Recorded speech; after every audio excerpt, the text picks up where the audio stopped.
Hola. QUIGG and Cassius IFL TV here in Manchester, funds for the arena for the Rise Up show. See you later on, Paul. Bye, mate. See you later. With me, I've got Tony Bellew. How are you, Tony? I'm alright, lad. QUIGG Murray, fantastic fight. Fantastic fight.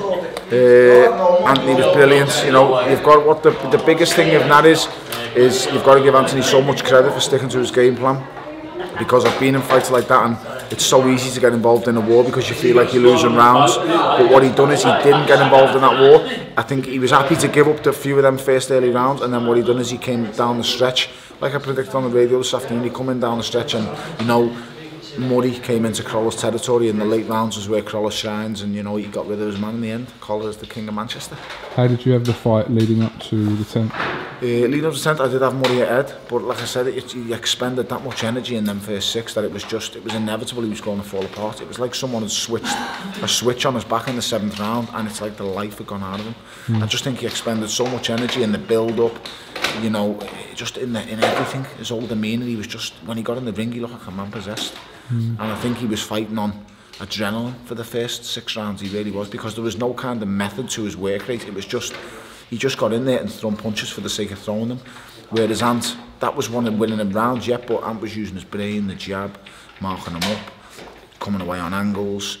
You know, it was just clever what he was doing. And you know, like I say, in the end, it doesn't really matter what the scorecards say, because when you take the judges out of the equation, you know, you're the ultimate victor.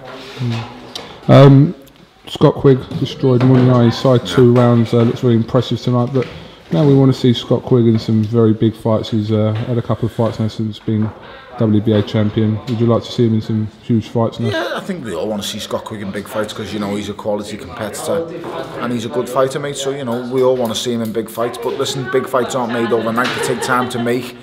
They take, both have got to be willing parties to take part in them. You know, listen, the one everyone wants to see is QUIGG and Frampton. You know, make no mistake about that. I think everyone's gonna absolutely leg it away from Guillermo Rigondeaux. You know, if Guillermo Rigondeaux was in my weight, I wouldn't touch him. You know, he is that good. So you know, I think everyone is going to stay well clear of that fight. And the best match to be made outside of anyone facing Guillermo Rigondeaux is QUIGG and Frampton. And you know, I can't see it happen in the end. The demand will get too big for it in the end. You know, it will happen. But it'd be nice to see both become world champion and then do it. And it's a fight that everyone wants to see. Would do great on box office ticket sales. You know, if you put QUIGG and Frampton, it's going to sell this place out 20,000. And I'm not too sure how many the Belfast one arena holds over there, but I just don't think it holds 20,000. So you know, ideally it's either going to come to Manchester, or could it possibly go to an outdoor arena? I don't know.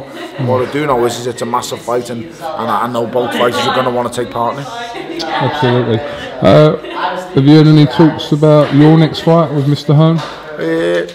I've spoken with the big fella, and you know, we're looking at the July, so you know, I'll be back out soon. You know me, I always like to stay busy, stay active, and keep progressing in the game. You know, I'm in here ultimately to be active and fight as many times. Listen, I'd fight every month if I could. If Eddie had let me and my team had let me, I'd fight without doubt every month. I'd rather fight than spar. So you know, it's just got to get myself together now, get ready for July. My hands are virtually 90% fully healed now, so I'll be ready to start punching people and things again. What are your initial thoughts to Nathan Cleverly joining the Matchroom camp? It's a good decision. It's a wise decision, because you know, if he wants activity and he wants to progress his career, then you know he's come to the right place, really, to be honest. So good luck to him, and we'll see where it takes you. You know, I'm pretty sure it's going to lead to me, to be honest. You know, I don't see anywhere else where he's got to go, and I'm looking forward. Surely this fight's now inevitable to happen with you both being under the same promotional banner at some point, whenever it is. But it'll be an easy fight to make, because you both want it. So it's going to be an easy fight to take part in as well this time.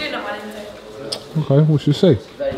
Tony Bellew, listen, I think we'll leave the football banter alone. You spanked us 3-0, absolutely. I mean, but you know, football's football. We did absolutely tank you, but at the same time, it's not over till the fat lady sings. No, it's not over. And the fat lady has definitely not sang yet, but I think she has.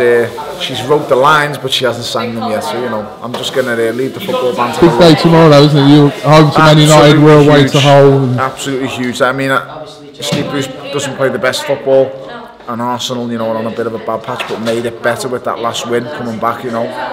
I don't know. I think our squad might be a little bit tired, the boys, and that's been a really hard. Everyone's got to remember we've over-exceeded. Absolutely, nobody has ever thought we was going to do what we've done. Very similar to Liverpool. Liverpool have over-exceeded, but now they're in a position where it's in their hands. We were in that position last week. We're not in it this week. We'll see. Time will tell. But it's either way. No matter what, being an Evertonian's been a great experience this year, and we've all came on, so it's great. But it's Liverpool's to lose now after today's result with Chelsea and Sunderland. Yeah, listen, fair play to them. They've had a fantastic season. Is there a player more deserving than Steven Gerrard to lift the Premiership title? I don't think there is, but like I say, it's not about what you deserve in the sport, it's about what you play for and what you get what you're given. So you get what you earn. So listen, good luck to him. They're showing a really good side. As much as it pains me to say, it does look like they are going to win it now, but it could be worse, mate. Things could be worse. I'm healthy. I'm looking forward to July, so that's all that matters right now for me. Alright, Tony Bellew, thanks for talking to IFL TV. I love your hair today, it's looking great. Yeah, I'm sure you love me hair, Coog, I'm trying. It's going a bit more grey every day, but a bit more grey every day. I've got greys, just have a look there, mate. Listen, mate, there's nothing grey in your head whatsoever, mate. I know you definitely get a rinse on that. Just have a look. Alright, I can possibly, and it's not even a definite, I can possibly see one grey hair. The whole side of my head's grey. But I've got an excuse, I've got 3 kids. But you're not receding, so big up for that. Oh, listen, I'm never going to recede. Shit's just not going down like that. My pops has got a full head of hair, and it's strong too. Sorry, just to interrupt, did you see the forum on the forum on, I think it was Eastside or Boxrec, about you trying to bully me after their last interview? I didn't see it, but somebody told me that, said you're just trying to... How pathetic is that? If anything, I'm the one who gets bullied in these interviews because I'm the one getting told to do things, to answer this, to do that. I don't actually tell you to do anything, you just do it on your own accord. So if anyone, I'll just confirm that you weren't trying to bully me. So if anything, I'm the victim here. I'm always the victim. Tony Bellew. Thanks for talking to IFL TV. Do you know what? It's a banging Gucci shirt and all, bro. Fuck off, leave me alone. Cheers, Tom.